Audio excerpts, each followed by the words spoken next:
चलने वाला था तब से ही हमने ये चीज़ नोटिस करना शुरू कर दी थी कि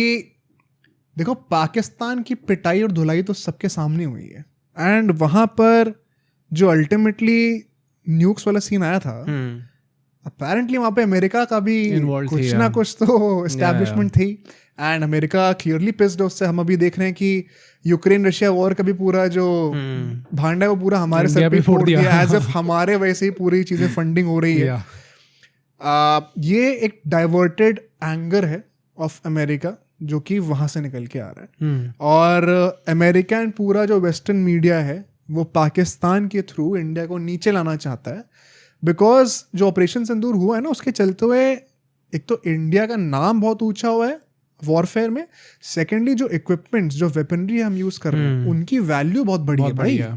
एंड उसका डायरेक्ट इम्पैक्ट जाएगा अमेरिकन वेपनरी को। मतलब बेसिकली अगर इंडिया की वेपन्स की वैल्यू बड़ी है एंड क्रेडिबिलिटी बड़ी है, एग्जैक्टली तो वो लोग यहाँ से आके वॉर टेस्टेड नाउ, जो कि हर किसी के पास आज के मॉडर्न वर्ल्ड में लग्जरी नहीं है। तो सारी कंट्रीज जो हैं जो कि वेपन्स खरीदना चाहेंगी वो इंडिया से खरीदेंगी, क्योंकि अगेन वॉर टेस्टेड है, एंड जिसके चलते हुए जो बाकी वेपन्स क्रिएट करती हैं बाकी कंट्रीज जैसे अमेरिका क्रिएट करती है उनकी वैल्यू नीचे चली जाएगी। एंड ये मैं ये नहीं कह रहा हूँ कि अभी एज वी स्पीक ये सब हो रहा है, मैं कह रहा हूँ ये नैरेटिव्स बन सकते हैं, इनको रूट कॉज पे टैकल करने के लिए वेस्टर्न मीडिया